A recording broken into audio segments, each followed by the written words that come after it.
নীলক্ষা আকাশ নীল, হাজার হাজার তারা ওই নীলে অগণিত।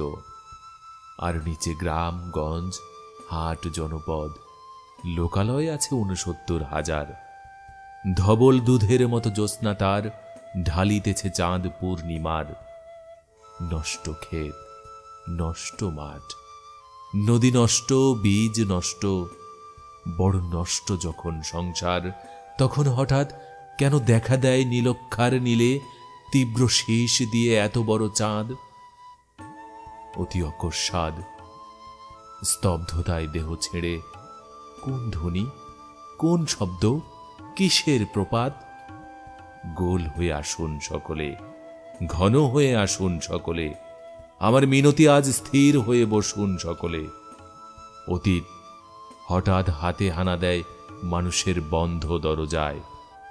এই তীব্র স্বচ্ছ পূর্ণিমায় নুরল দিনের কথা মনে পড়ে যায়।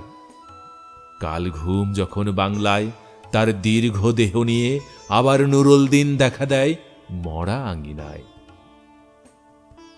নুরল দিনের বাড়ি রংপুরে যে ছিল, রংপুরে নুরল দিন একদিন ডাক দিয়েছিল 1189 সনে।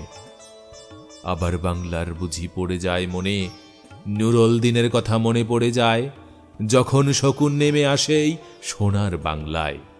নুরল দিনের কথা মনে পড়ে যায় যখন আমার দেশ ছেয়ে যায় দালালেরই আলখাল্লায়। নুরল দিনের কথা মনে পড়ে যায় যখন আমার স্বপ্ন লুট হয়ে যায়। নুরল দিনের কথা মনে পড়ে যায় যখন আমার কণ্ঠ বাজেয়াপ্ত করে নিয়ে যায়। নুরল দিনের কথা মনে পড়ে যায় যখন আমারই দেশে আমার দেহ থেকে রক্ত ঝরে যায় ইতিহাসে প্রতিটি পৃষ্ঠায়। আসুন আসুন তবে আজ এই প্রশস্ত প্রান্তরে, যখন স্মৃতির দুধ জ্যোৎস্নার সাথে ঝরে পড়ে, তখন কে থাকে ঘুমে, কে থাকে ভেতরে, কে একা নিঃসঙ্গ বসে অশ্রুপাত করে? সমস্ত নদীর অশ্রু অবশেষে ব্রহ্মপুত্রে মেশে।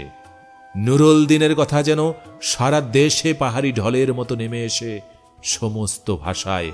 অভাগা মানুষও যেন জেগে ওঠে আবার এ আশায় যে আবার নুরল দিন একদিন আসিবে বাংলায়, আবার নুরল দিন একদিন কাল পূর্ণিমায় দিবে ডাক, জাগো বাহে